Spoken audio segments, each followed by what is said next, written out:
Okay sir, by.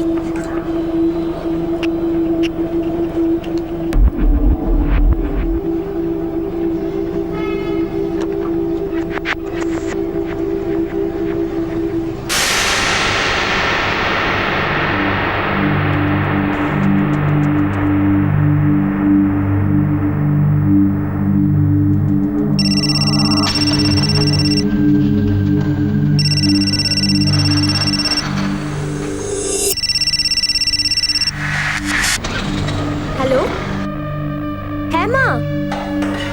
আরে হ্যাঁ হ্যাঁ, তোকে ফোনেই পাচ্ছি না। কোথায় তুই? তুই কি বেরিয়েছিস? হ্যাঁ হ্যাঁ, আমি বেরিয়ে গেছি, ব্যাস কিছুক্ষণে পৌঁছে যাব। আরে তোর জন্য আমি ছোলার ডাল বানিয়েছি। আরে বাহ, ছোলার ডাল!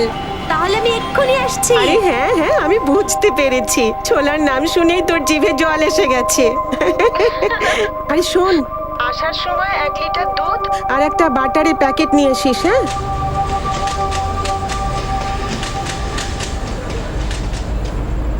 এই দাঁড়াও দাঁড়াও দাঁড়াও দাঁড়াও। নেহা শর্মা, হ্যাঁ, আপনি কে? কি হয়েছে মা? কারোর সঙ্গে দেখা হয়েছে? কি হলো মা তোর? কি হলো মনি? সব ঠিক আছে তো? নেহা,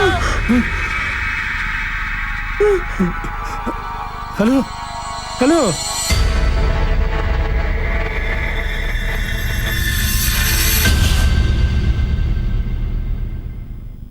মুম্বাইয়ের বাসিন্দা নেহা শর্মা আমাদের পরিবারের মা, মেয়ে, বোনের মতোই একজন সাধারণ মেয়ে ছিল, যার জীবন বাড়ি থেকে অফিস এবং অফিস থেকে বাড়ি পর্যন্তই সীমিত ছিল। কিন্তু জীবনে বিপদ যে কোনো কোনায় লুকিয়ে বসে থাকতে পারে, তা সেই জীবন কোনো বিশেষ ব্যক্তির হোক অথবা নেহা শর্মার মতো সাধারণ। কিন্তু কেন একটা সাধারণ পরিবারের সাধারণ দিন এমন দুঃস্বপ্নে বদলে গেল? কিন্তু কেন একটা সাধারণ মেয়ের জীবন এত যন্ত্রণাদায়কভাবে শেষ হলো? এই হত্যা এবং হত্যার পিছনে দাঁড়িয়ে থাকা প্রশ্ন একটা বড় ষড়যন্ত্রের শুরু ছিল। এই কেসটাকে সলভ করা পুলিশের কাছে একটা বড় চ্যালেঞ্জ হতে চলেছে।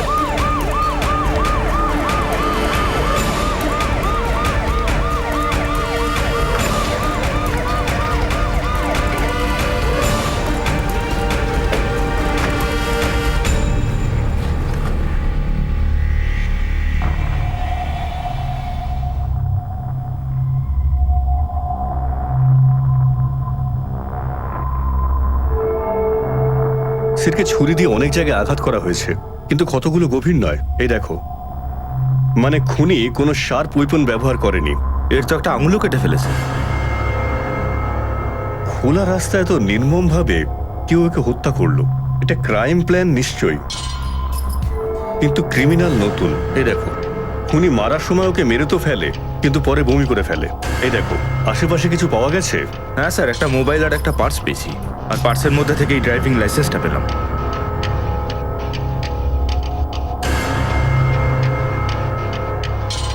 আর এটা সেই মেয়েটাই যার সম্বন্ধে ওই বুড়ি ভদ্রমহিলা ফোনে জানিয়েছিলেন। নেহা শর্মা, সেক্টর 3। তার মানে এখানকারই অ্যাড্রেস। একটা কাজ করো, বডিটা পোস্টমর্টমে পাঠিয়ে দাও। আমি ওর ফ্যামিলির সঙ্গে কথা বলছি। জানি না কোথায় আছে মেয়েটা। আমি কতবার বলেছি ফোনে চার্জ রাখবি সব সময়। একটা কাজ করছি, আমি একটু রাস্তা থেকে দেখে আসছি, হয়তো দুধ সুদ কিনতে দেরি হয়ে যাচ্ছে। কিন্তু ফোনে তো ও ঠিক আছে, আমি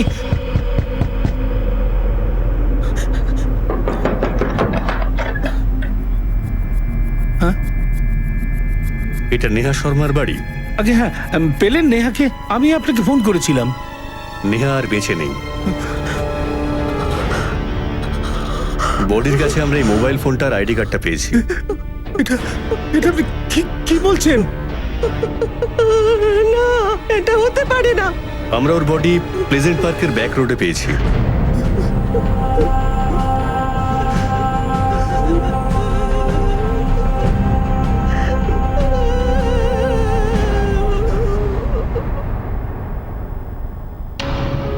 স্যার, এই নিন পোস্টমর্টম রিপোর্ট।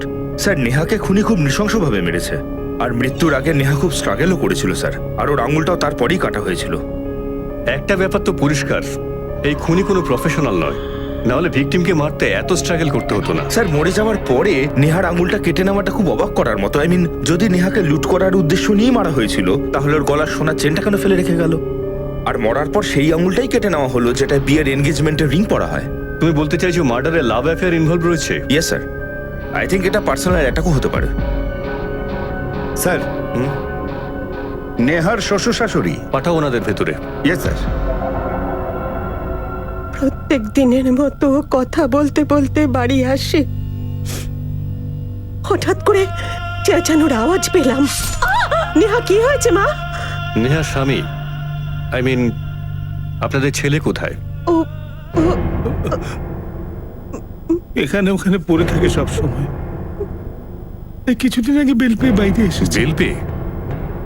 কেন, কি করেছে ও? মানুষের অভ্যেস আর তার ভাগ্য সবসময় একসঙ্গেই জুড়ে থাকে, আর এতেই আমার ছেলে সবসময় পেছনে পড়েছিল।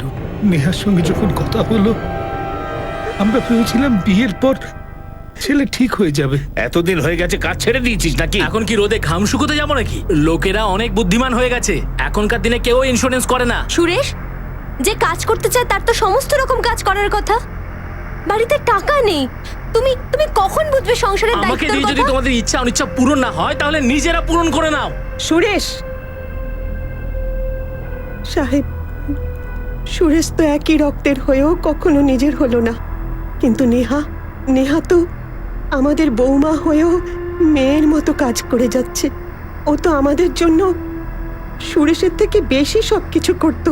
মরার পরে এই টাকা কোথায় নিয়ে যাবে, কি করবে? যা ইচ্ছে করব, কিন্তু তোকে দেব না। আর তোর এই ফুর্তির জন্য আমি আমার এফডি কখনোই ভাঙবো না। আর আমি সব জানি, তুই কোনো বিজনেস করবি না। আরে তো দিও না তুমি। তুমি মরে গেলে পরে এই সমস্ত টাকায় আমি থুতু ছেড়েতে আসবো না।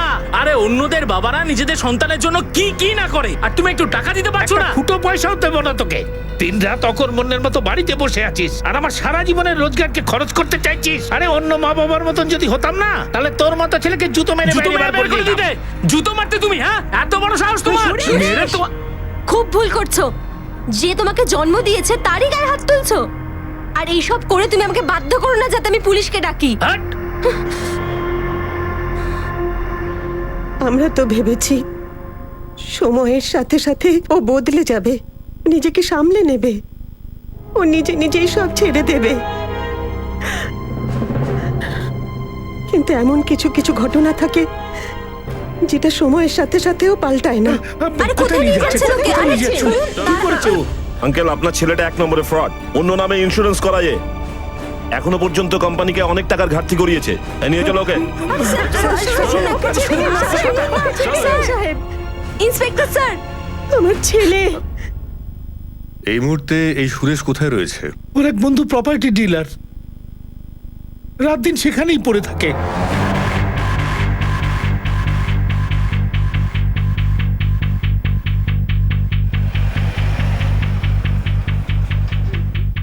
স্যার, আমার মনে হচ্ছে আপনাদের বিশাল বড় একটা ভুল হয়েছে। আমি তো সমস্ত উল্টোপাল্টা কাজ বন্ধ করে দিয়েছি। সুরেশ, তো সমস্ত কালো কাজের হদিশ আছে আমাদের কাছে। যাই হোক, কাজে আসি। নেহাকে কেন মারলি? আমি মারিনি নেহাকে স্যার, আমার বাবা মাকে ও ভালোই দেখভাল করছিল। আর আমি ওকে কেন মারতে যাব বলুন তো? তোকে ঘেন্না করতো, সেই জন্য তুই ওকে হত্যা করেছিস। শুনেছি তোর সঙ্গে নাকি খুব ঝগড়া হতো। স্যার, যদি আপনাদের আমার কথা বিশ্বাস না হয়, তাহলে আপনারা গিয়ে বিক্রমকে জিজ্ঞাসা করুন। আমি সেদিন ওর সঙ্গে ওর ছেলের বার্থডে পার্টিতে ছিলাম স্যার, পানভেলে। দেখ, আমরা তো পানভেলে যাবই, কিন্তু যদি তুই বা তোর phone out of coverage area হয় না, তাহলে আমরা তোকে সুইচ অফ করে দেবো, মনে রাখিস। নেয়া যেখানে কাজ করতো সেই অফিসটার খোঁজ পেয়েছো? হ্যাঁ স্যার, সামনেই হাইওয়ের দিকে যাওয়ার রাস্তাটার মাঝামাঝি। নেহার কথা শুনে খুব অবাক লাগছে স্যার। খুব সুইট ছিল, সব সময় নিজের কাজ মন দিয়ে করত। It's okay, but it's not bad ma'am. Ma'am, কালারের অনেকগুলো অপশন আছে, আপনার যেটা ভালো লাগে you can choose. Excuse me ma'am, may I help you? Sure. Just give me one second.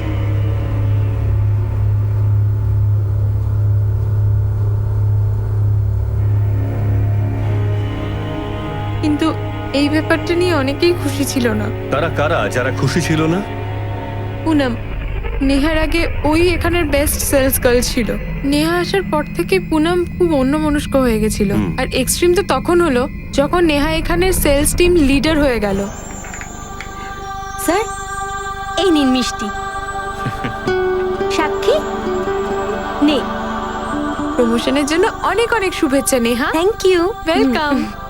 Poonam, এই নে মিষ্টি খা, লে না।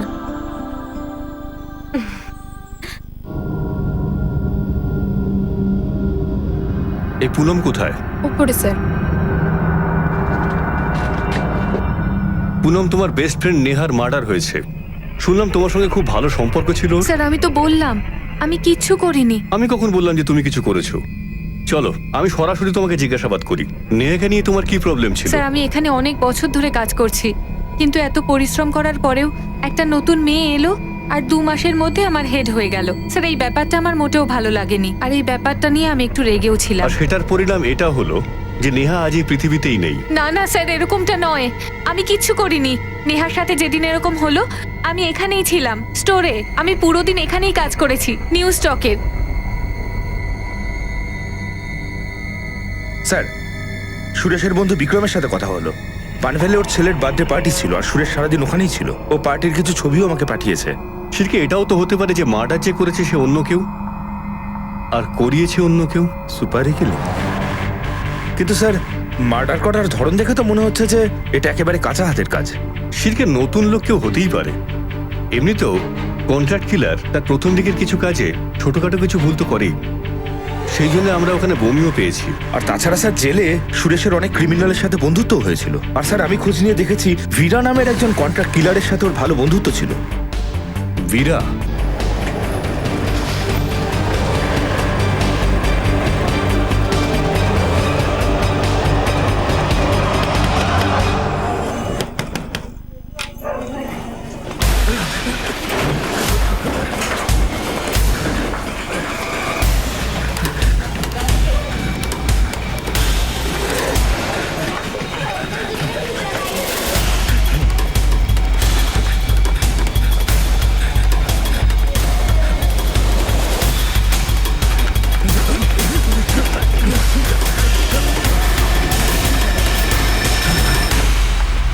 স্যার, আমি কিছু করিনি, আমাকে ধরেছেন কেন? সত্যি করে বল, নেহা শর্মাকে মার্ডার করেছিস তো তুই? আঙুল কেন কেটেছিস? কন্ট্রাক্ট নিয়েছিলি তুই? কন্ট্রাক্ট নিলে আপনাদের জন্য অপেক্ষা করতাম নাকি স্যার? আমি কোনো নেহাকে মারিনি স্যার। তুই ছাড়া আর কে কে কন্ট্রাক্ট কিলার রয়েছে? প্রত্যেকের নাম চাই। স্যার, মজা করছেন নাকি? এরকম করলে তো আমার নামেই সুপারি হয়ে যাবে স্যার, সব থেকে বড়। যদি এটা না করিস না, তাহলে সুপুরি ক্ষয়ের চুন সব খাইয়ে দেবো, বুঝলি? যাও নিয়ে যাও ওকে। স্যার স্যার স্যার, এই মেয়েটার সুপারি যদি তোদের মধ্যে কেউ দিয়ে থাকিস তাহলে এখনই বলে ফেল, তা না হলে সব কটাকে উল্টো ঝুলিয়ে এত মারবো যে দেখলে মনে হবে পান খেয়ে কেউ পিক ফেলেছে। বল বল দে।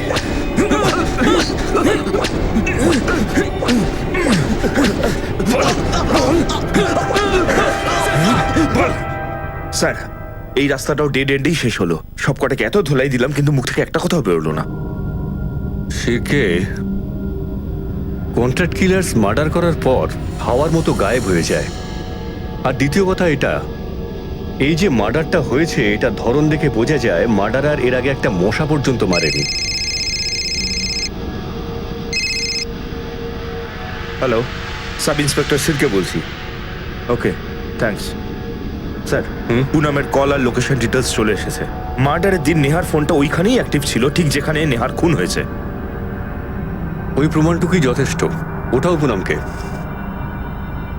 পুনম, তুমি বলেছিলে যে মার্ডারের দিন তুমি স্টোরেই ছিলে, তাহলে তোমার ফোনটা বাইরে বেরোলো কি করে? স্যার আমি বাইরে গেছিলাম, কিন্তু সেটা আধ ঘন্টার এই জন্য। সময়টা তো যথেষ্ট একজনকে হত্যা করার পক্ষে। আঙুলটা কাটতে একটু বেশি সময় লেগেছে, তাই তো? স্যার আমায় বিশ্বাস করুন, আমার ওই দিন ড্রেস অল্টার করে ডেলিভার করার কথা ছিল কাস্টমারকে। আমি ওখানেই গেছিলাম।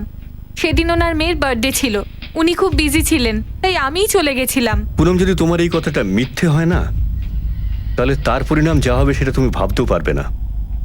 আমরা প্রায় এটা শুনেছি বা পড়েছি যে খুনের প্রমাণ দেওয়ার জন্য কন্ট্রাক্ট কিলার মৃতের শরীরের কোনো অংশ কেটে নেয়। কিন্তু পুলিশ যে যে সম্ভাব্য কন্ট্রাক্ট কিলারকে জিজ্ঞাসাবাদ করলো, তারা নেহার খুনের পিছনে তাদের হাত থাকার কথা স্পষ্ট অস্বীকার করলো। তাহলে খুনি নেহার আঙুল কেন কেটেছিল? খুনের কারণ লুটপাটও ছিল না। তাহলে কি এটা খুনির পুলিশকে অন্ধকারে রাখার চাল ছিল? আর এরই মধ্যে এমন কিছু ঘটলো যা পুলিশের মুশকিল আরো বাড়াতে চলেছিল। পুনম আর সুরেশ দুজনের কাছে নেহাকে মারবার মোটিভ রয়েছে, কিন্তু আমার সুরেশের মোটিভটা বেশি স্ট্রং মনে হচ্ছে। Sir, 1 minute. কি? ঠিক আছে, আমরা এক্ষুনি আসছি।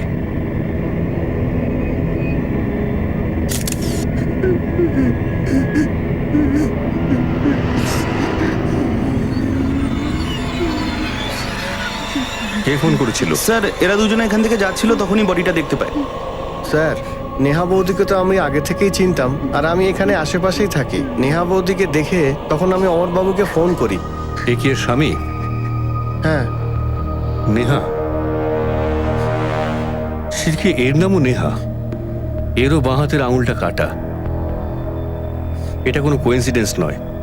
বডিটা পোস্টমর্টমের জন্য পাঠাও আর এরিয়াটা ভালো করে খুঁজে দেখো। এই কেসটা আরো বেশি জড়িয়ে গেছে।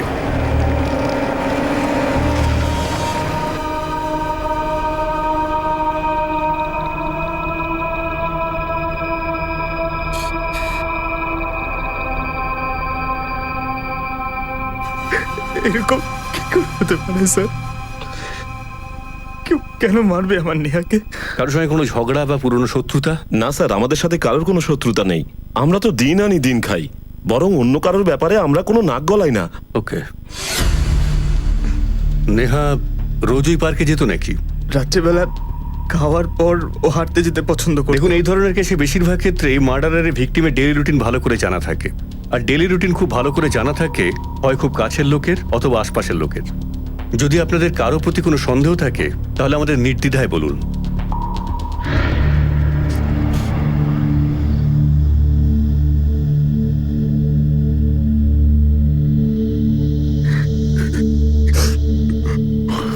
শিরকে দুটো মার্ডার, দুটোই নেহা শর্মা। দুজনের মার্ডারের স্টাইলও একই, দুজনের একই আঙুল কাটা হয়েছে। যদিও কোনো সাইকো কিলার হয় তবে কেউ নেহা শর্মার নামটাতে সমস্যা? এরকম তো হাজার নেহা শর্মা কিন্তু রয়েছে। স্যার, আগের মার্ডারটায় ভিকটিমের বডিতে স্ট্রাগলের চিহ্ন অনেক বেশি ছিল, কিন্তু এই মার্ডারটায় ভিকটিমের শরীরে স্ট্রাগলের সেরকম কোনো চিহ্ন মানে নেই। তুমি বলতে চাইছো যে এই মার্ডারটা শুধু আমাদের বিভ্রান্ত করার জন্য করা হয়েছে? নাম ছাড়া এদের মধ্যে কোনো কানেকশন নেই? তুমি আর্কাইভ চেক করেছো? এরকম কোনো সিমিলার কেস পেয়েছো? হ্যাঁ স্যার, সে তো আমি চেক করেছি, কিন্তু এরকম কোনো কেস আমি পাইনি। শিরকে ভয়ের ব্যাপার তো একটাই যে যদি এই মার্ডারের কোনো সিরিয়াল কিলার হয় তাহলে আমরা জানি না যে নেক্সট টার্গেট কে এবং কোথায়। স্যার, আমি বরং একটা কাজ করি, আমি দুজন ভিকটিমের প্রোফাইল কম্পেয়ার করে দেখি। যদি এই খুনি সত্যি সিরিয়াল কিলার হয়ে থাকে তাহলে নিশ্চয়ই আমি কোনো সিমিলারিটি বা কানেকশন খুঁজে পেয়ে যাব। শিরকে দুজনের স্কুল থেকে আরম্ভ করে সবকিছুই আলাদা। ডিফারেন্ট শহরে বড় হয়েছে, বয়সও এক নয়। দুজনের ফ্যামিলি ব্যাকগ্রাউন্ডও আলাদা আলাদা। একজন সৃষ্টিতে থাকে, একজন পুনম গার্ডেনে। শুধু নাম আর মার্ডারের প্যাটার্নটা এক। স্যার, আবার এরকম নয় তো যে কোনো একজন সাইকো আগের মার্ডারের সম্বন্ধে পড়েছে আর সেটাকেই কপি করতে অন্য একজন নেহাকে মেরে ফেললো? শিরকে, যতক্ষণ না আমরা দ্বিতীয় ভিকটিমের ব্যাপারে আরো কিছু ইনফরমেশন পাই ততক্ষণ আমাদের কোনো রকম সিদ্ধান্তে আসা খুব মুশকিল। একটা কাজ করো, ওই কাজের মহিলাটিকে ডাকো। প্রায়শই বাড়ির লোকেরা যে কথা লোকায় সেটা বাড়ির কাজের মহিলার থেকে জানা যায়। স্যার, এইসব ওদের বাড়ির একান্ত ব্যাপার। আমি কি বলবো? এই ব্যাপারটা কোনো বাড়ির নয়, এখন মার্ডারের। তাই যা জানো সব বলো, বেশি ভাবার দরকার নেই। স্যার, ওই নেহা ম্যাডামের ওনার জায়ের সাথে সম্পর্ক ভালো ছিল না।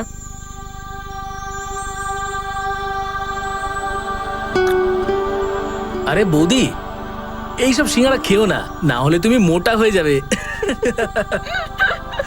আচ্ছা, আমার মোটা হওয়ায় তোমার কি যায় আসছে? বউ তো এমনিও রোগা আছে না। সারা বাড়িতে তো তুমিই একা বিউটি। আচ্ছা, বাদরের গলায় মুক্তোর মালা। তুমিও না বৌদি, খুবই আর কি মারতে পারো। এত ঢং করার কোনো প্রয়োজন নেই।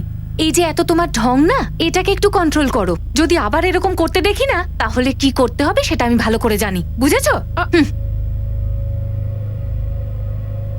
আমাকে এখানে কেন ডাকলেন আপনি?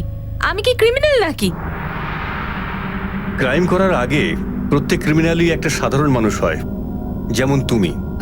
আর এটা খোঁজ নেওয়াই তো আমাদের কাজ না, যে কে ক্রাইম করেছে আর কে নয়। এমনিতে নেহা মারা যাওয়াতে খুব একটা দুঃখ হয়নি তোমার। শুনেছি সাপে নেউলে সম্পর্ক ছিল তোমাদের। এর কারণটা ও নিজেই ছিল। ও নিজের কাজে কোনো মন ছিল না। সামনে একরকম বলতো আর পেছনে অন্য কথা বলতো। আপনি আমার ভাসুরের সাথে কথা বলুন না, সব সত্যিটা জানতে পারবেন। যদিও নেহার ব্যাপারে সব কথা উনি জানেন না। নেহা অনেক কথা ওনার থেকে লুকোতো। কখনো বলতো মন্দিরে যাচ্ছি, কিন্তু যেত অন্য জায়গায়। না না না স্যার স্যার এমন কোনো ব্যাপারই নয়। সাথের নিশ্চয়ই কোথাও ভুল হচ্ছে। সে তো একবার নেহা নেহা মন্দিরে যাচ্ছিল, রাস্তায় একটা কাজ মনে পড়ে গেছিল, তাই ও আমায় বলতে ভুলে গেছিল আর আমি মন্দিরে অপেক্ষা করছিলাম। স্যার নেহা আমায় খুব ভালোবাসতো। ও ও আমার থেকে কোনোদিন কিচ্ছু লুকায়নি। ইভেন ইনফ্যাক্ট আমরা একে অপরকে খুব ভালোবাসতাম।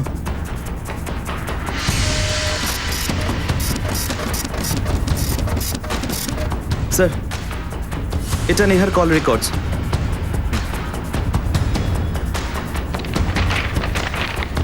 স্যার, নেহার রেগুলার কল ডিটেলস অনুযায়ী রোজ রোজ শান্তিনগর যেত। শান্তিনগর? Yes sir. এখানে তো আগের নেহা কাজ করতো। স্যার, এদের নাম আর মার্ডার প্যাটার্ন ছাড়া রুটটাও সেম। মনে হচ্ছে এটা সেই ক্লু সিরকে, যেটা এতক্ষণ আমরা খুঁজছিলাম।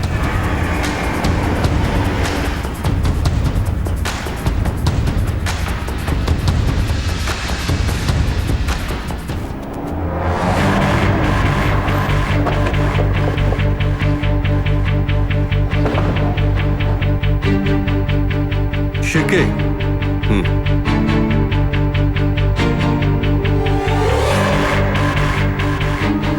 স্যার, নেহা এখানে আসতো, বেকিং ক্লাসে শিখতে আসতো। ক্লাসের টাইম কটায় ছিল? দুপুর 3টে থেকে 5টা। এই সময় তো প্রথম নেহা এখান থেকে বাড়ি যেত। সিরকে, এই দ্বিতীয় নেহা এই বেকিং ক্লাসের কথাটা পরিবারের কাছ থেকে লুকিয়েছিল কেন?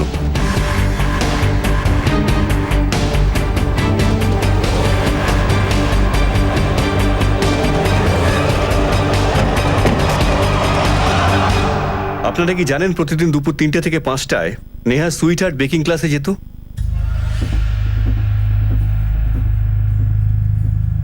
আমি মিষ্টি খেতে খুব ভালোবাসতাম। আমার কদিন বাদে বার্থডে আসছে।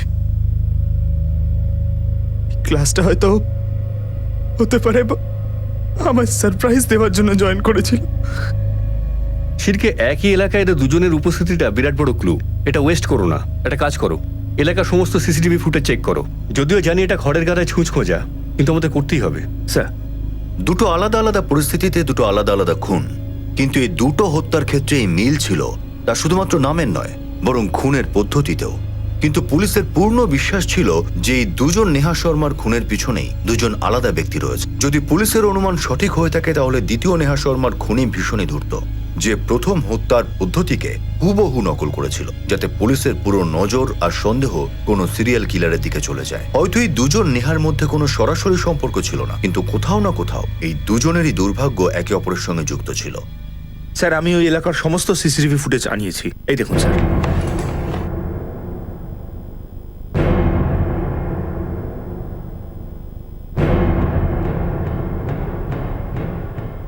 এই দেখুন স্যার। সিরকে, এই এলাকার সমস্ত গ্যারেজে জিজ্ঞাসাবাদ করো। এই দ্বিতীয় নেহা নিজের স্কুটি রিপেয়ার করতে কোথাও না কোথাও তো গিয়েছিলই। হ্যাঁ স্যার।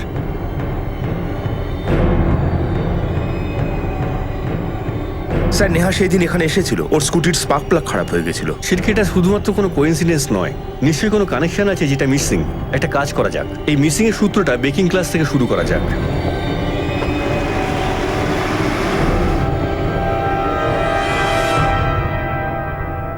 নেহার সঙ্গে কারোর কোনো শত্রুতা বা এমন কেউ যার সঙ্গে ওর ঠিক পড়তো না? নেহা খুবই ভালো মেয়ে ছিল, একটু মেসি ছিল, নিজের কাজের ব্যাপারে অতটা পারফেক্ট ছিল না, কিন্তু কোনো স্টুডেন্টের সাথে ওর কোনো প্রবলেম ছিল না। কিন্তু হ্যাঁ, আমাদের একটা স্টুডেন্ট আছে শ্যাম, একটু স্ট্রেঞ্জ। তার মানে ওর সঙ্গে নেহার কি সম্পর্ক? আসলে ওই ছেলেটা সব সময় নেহার পাশের সিটেই বসতো আর শুধু নেহার সাথেই কথা বলতো। একদিন নেহা সিটের পাশে অন্য একটা স্টুডেন্ট এসে দাঁড়ালো, ও সেখান থেকে ওকে বের করে দিল। আর যখন থেকে নেহার মৃত্যুর ব্যাপারেও জানতে পেরেছে, ও ক্লাসেও আসেনি, আর না আমরা ওকে দেখেছি। কোথায় থাকে এই শ্যাম? মনোরিতে স্যার।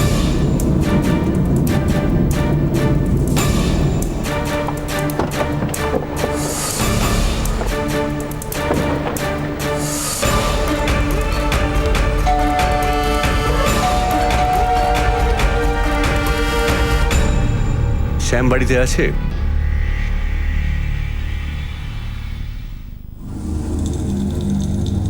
আমি তো জানতাম আপনারা আসবেন, কিন্তু এত তাড়াতাড়ি আসবেন এটা জানতাম না।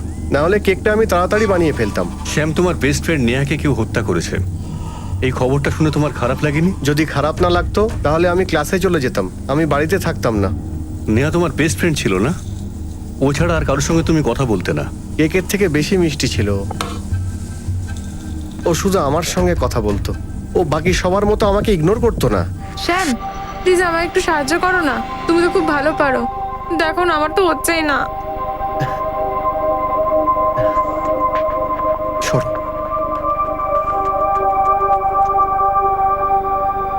You are too good. ভালো করে কুকিং করার আগে ভালো করে অর্গানাইজ করতে হয়। Okay sir. শ্যাম, তুমি জানতে যে ও ম্যারিড, এটা জেনে নিশ্চয়ই তোমার রাগও হয়েছিল। ওর ওপরে কোনোদিনও আমার রাগ হতো না। এমন কেউ ছিল যে সবসময় ওর ওপরে নজর রাখতো। কে নজর রাখছিল ওর ওপর? 10-12 দিন আগে আমার সঙ্গে একটা ছেলের দেখা হয়েছিল ক্লাসের বাইরে, যে নেহাকে খুঁজছিল। 10-12 দিন আগে? এই 29 তারিখের আগে পিছনে তো? হ্যাঁ হয়তো। স্যার 29 তারিখই প্রথম নেহার মার্ডার হয়েছিল। শ্যাম, আর কি জানো সেই ছেলেটার ব্যাপারে? আমি ক্লাসের ভিতরে ঢুকছিলাম আর ও বাইরে দাঁড়িয়েছিল, আর সেই সময়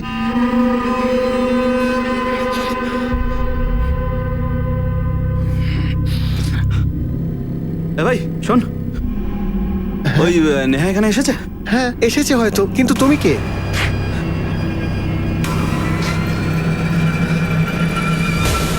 শ্যাম, ছেলেটা একটু আলাভোলা গোছের মনে। স্যার আমার তো ছেলেটাকে দেখেই কিরম যেন একটা লাগছে।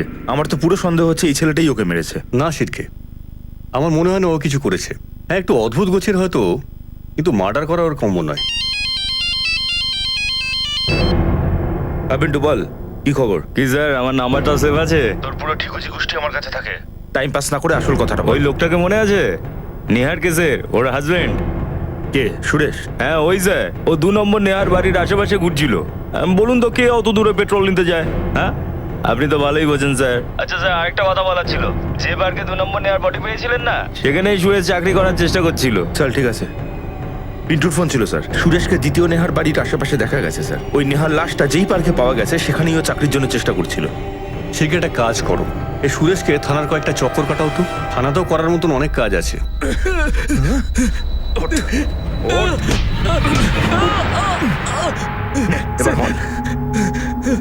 আমি সত্যি কথা বলছি স্যার, আমি কিচ্ছু করিনি। মায়ের দিব্যি বলছি স্যার। আমি পার্কে কেন গিয়েছিলি? পার্কে চাকরি চাওয়ার জন্য গিয়েছিলাম স্যার। দেখ আমাদের ঘোরাস না, নাহলে এমন মার মারবো যে চাকরি তো দূর জলও চাইতে পারবি না। আমি সত্যি কথা বলছি স্যার, সেদিন আমি অনেক জায়গায় চাকরি খুঁজতে গিয়েছিলাম, কিন্তু স্যার কেউ আমাকে চাকরি দিতে রাজি ছিল না। তাই ভাবলাম ওয়াচম্যানের এই কাজ করি। আপনাদের বিশ্বাস না হলে আপনারা গিয়ে ওইসব জায়গায় জিজ্ঞাসা করতে পারেন স্যার।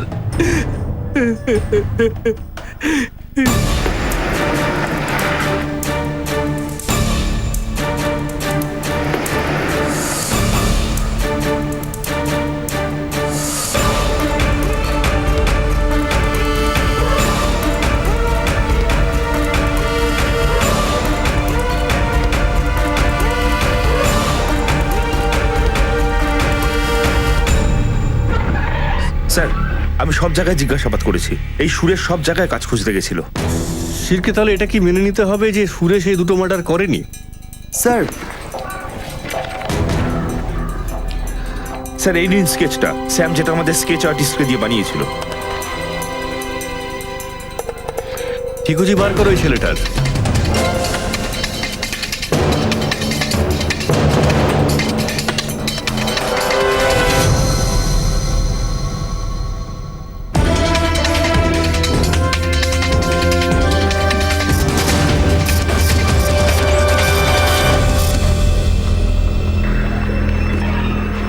স্যার ভিলা পাওয়ালে পুলিশ স্টেশনের সাব ইন্সপেক্টর নয়না কামাতের সাথে আমার কথা হয়েছে স্যার। এই স্কেচটা ওর মিসিং পার্সনস ফাইলের একটা ছবির সাথে ম্যাচ করছে। আর স্যার এই ছেলেটার নাম হলো রঘু, আর সেই কমপ্লেনটা ওর মাই লিখিয়েছিল। এই রঘুর অ্যাড্রেস আছে? ইয়েস স্যার, চলো।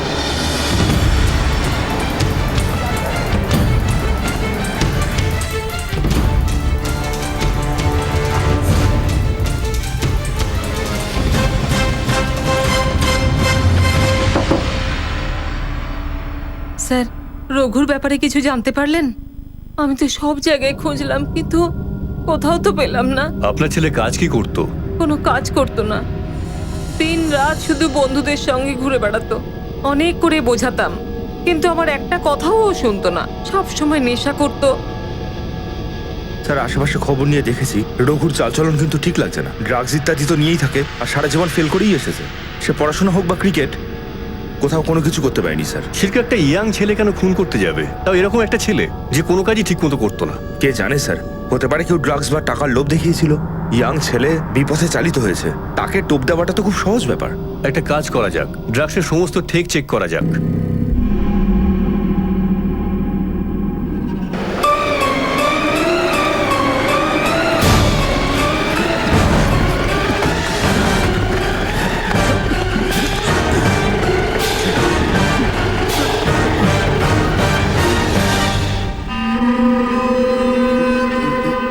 রঘু, রঘু, শিরকের অবস্থা খুব খারাপ। এখন ওকে জিজ্ঞাসাবাদ করা যাবে না, আগে ওর মেডিকেল ট্রিটমেন্টের ব্যবস্থা করো, তারপর ওর সঙ্গে কথা বলা যাবে। খুব স্যার,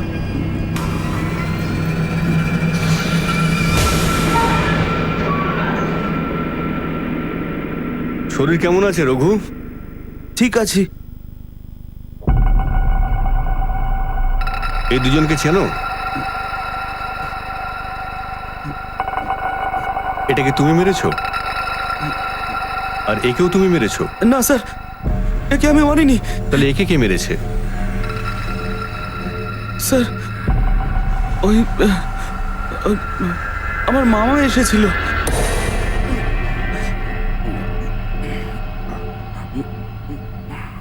রঘু, কি ব্যাপার রঘু? টাকা চাই না? টাকা, টাকা চাই। টাকা তো নেই এখন আমার কাছে। টাকা নেই? আরে টাকা দাও, ছাড় বলছি। তবে পেতে পারি, অনেক টাকা আমরা কিন্তু পেতে পারি। এত টাকা যে খরচ করেও শেষ করতে পারবো না। কাজ বলো, কাজ বলো, কাজ বলো আমায়। কাজটা করবি তো? কথা দিচ্ছিস তো? তাহলে শোন,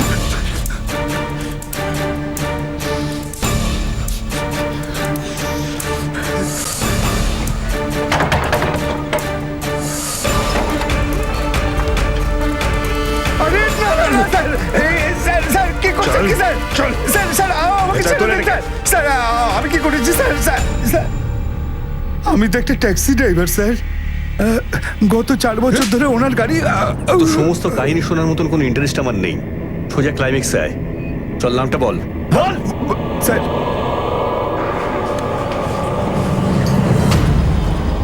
চল, এবার পুলিশ স্টেশনে যাওয়ার সময় হয়েছে। যে খেলা তুই শুরু করেছিলি না, সেটা আবার শেষ হতে চলেছে। চল। হ্যাঁ স্যার, সুপারি আমি দিয়েছিলাম। 4 বছর ধরে আমার জন্য কাজ করছিল।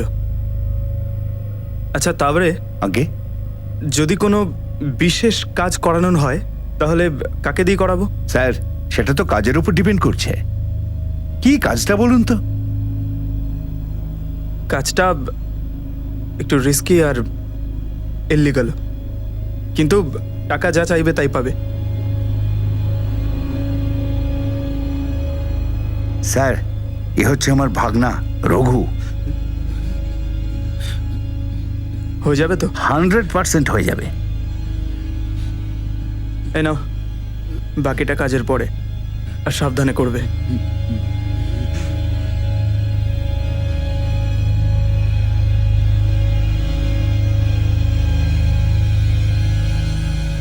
দেখো, ওই মেয়েটা খুব ভালো করে দেখে নাও, আর কোনো রকম ভুল যেন না হয়।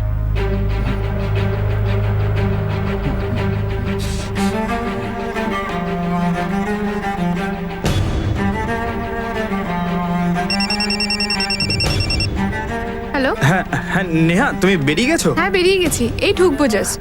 ও হ্যাঁ, ঠিক আছে ঠিক আছে।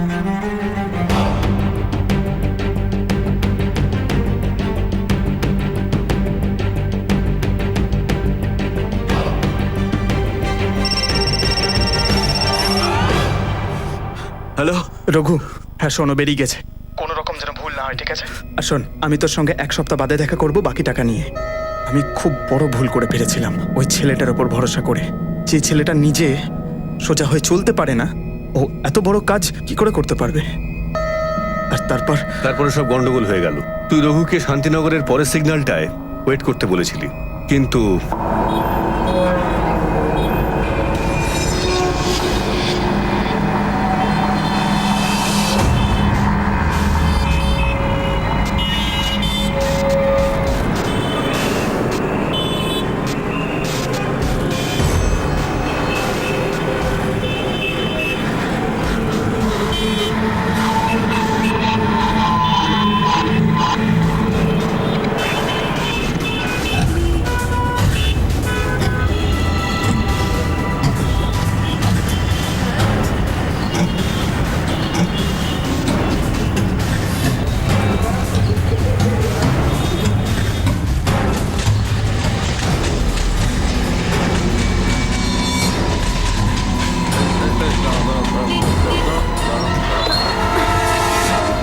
নেহা শর্মা? হ্যাঁ, আপনি কে? নেহা কি হলো মা?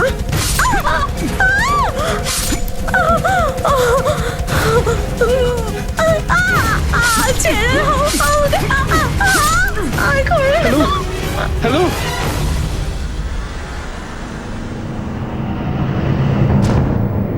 আঙুল কাটাটা কাজ হওয়ার একটা প্রমাণ ছিল, যেটা রঘু তোর জন্য এনেছিল। রঘু যখন আংটিটা বার করতে পারে না, তখন ও তাড়াহুড়োয় আঙুলটাই কেটে ফেলে।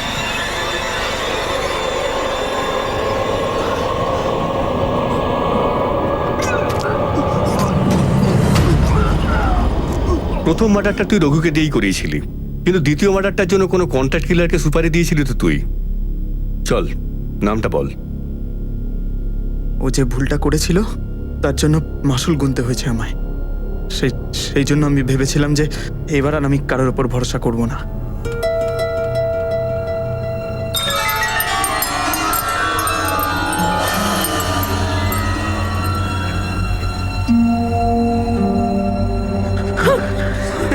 অমর, কি মজা করছে এগুলো? কেন বাচ্চাদের মতো এরকম করছো? আরে এসো না, এসো না, তাহলে বড়দের মতো করবো। এসো। আরে, অমর কোথায়? এসো না, আরে এসো না। কোথায় যাচ্ছো? আরে আরে, আরে অমর, এসো না তুমি। আরে, কোথায়? আরে দেখো না কত ভালো জায়গাটা। এসো এসো এসো আমার কাছে এসো। অমর, এসো।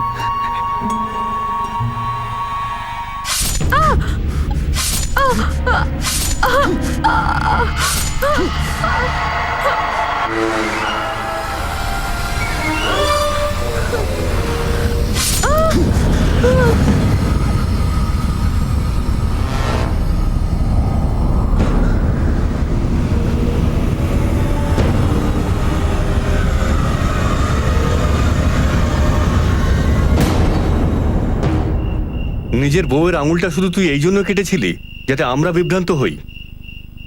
এতক্ষণে আমরা এটা বুঝে গেছি যে তুই কিভাবে এটা করেছিলি, কিন্তু একটা কথা তুই এখনো বলিসনি। কেন? কি ক্ষতি করেছিল ও তোর? ক্ষতি করেছে? আমার পুরো জীবনটা নষ্ট করে দিয়েছে। সবার সামনে মজার খোরাক হয়ে গেছিলাম আমি। মানে?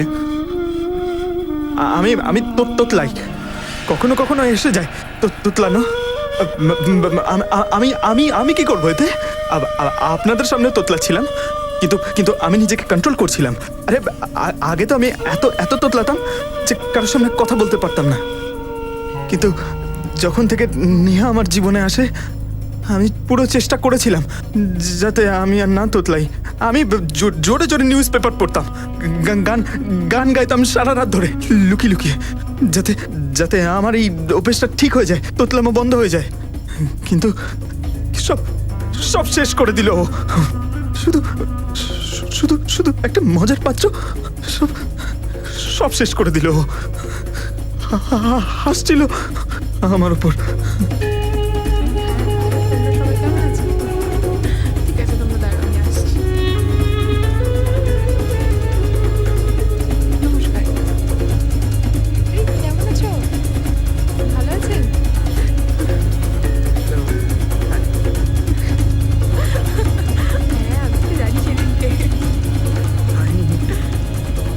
আর বলো না, যা হয়েছিল সেদিন।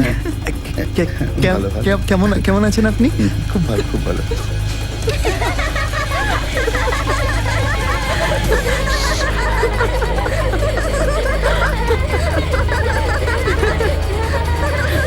আরে অমর, অমর ওয়েট, অমর, আরে অমর, অমর শোনো তো, অমর শোনো, অমর, অমর, অমর, আই এম সরি। তুমি জানো তো আমাকে যে আমি সব কিছুতেই হেসে দিই, আর যেভাবে তুমি এসে কথা বললে আমি নিজেকে আটকাতে পারিনি। আর চেষ্টা করেছিলাম, বিশ্বাস করো। ওরা হাসতে শুরু করেছিল, আমার মুখ থেকেও হাসি বেরিয়ে গেছিল। সরি। ওকে, যাই ভেতরে।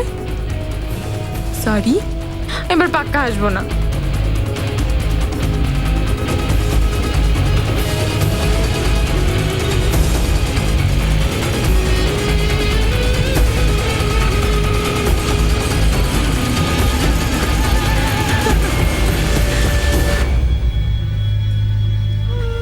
সুন্দর ছিল, আরে বাবা, সব সময় হাসি খুশি থাকতো, সবার সব কথায় হাসতো, কিন্তু সেই দিনের পর থেকে আমার ওর হাসিটা ভালো লাগতো না। শুধু এইটুকুর জন্য তুই তোর স্ত্রীকে হত্যা করে ফেললি? তোর জন্য আজ দুটো মানুষ এই পৃথিবীতে নেই।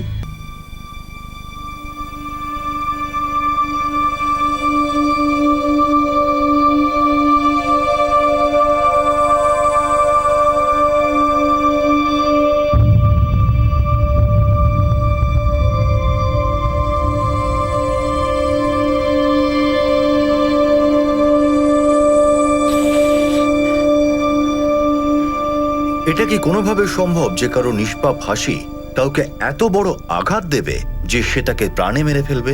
না, বরং সত্যিটা হলো যে অমরকে হীন ভাবনা গ্রাস করেছিল, আর সেটার উপর নিয়ন্ত্রণ করার পরিবর্তে সে ধীরে ধীরে সেই আবেগের গোলাম হয়ে গিয়েছিল। প্রতিশোধের আগুনে সে শুধুমাত্র নিজের স্ত্রীকেই খুন করেনি, বরং তার শিকার হয়েছিল ওই নিরীহ নেহাও। সে যদি বেঁচে থাকতো তাহলে হয়তো সে তার শ্বশুর শাশুড়ির অবলম্বন হতো এবং তাদের একটা ভালো জীবন দিতে পারত। আজ আমরা কেমন সমাজের দিকে এগিয়ে চলেছি, যেখানে মানুষ এত অসহিষ্ণু হয়ে পড়েছে যে কারো প্রাণের দাম আমাদের মিথ্যে অভিমানের সামনে কিচ্ছু নয়। প্রয়োজন হলো আমাদের মানসিকতাটাকে বদলানো, ভুলে যাওয়া এবং ক্ষমা করার মতো মানসিকতা তৈরি করা। এই কথা বলে আমি অনুপ সোনি এখন আপনাদের কাছ থেকে বিদায় নিচ্ছি। আবার দেখা হবে পরবর্তী এপিসোডে আরো একটা চমকে দেওয়ার মতো ঘটনা নিয়ে। ততক্ষণ নিজের এবং নিজের পরিবারের খেয়াল রাখুন আর দেখতে থাকুন ক্রাইম পেট্রোল ডায়াল 100। শিক্ষা একজনের, জ্ঞান আমাদের সবার। জয় Hind. For more updates, subscribe to our channel, click the show links and enjoy watching the videos.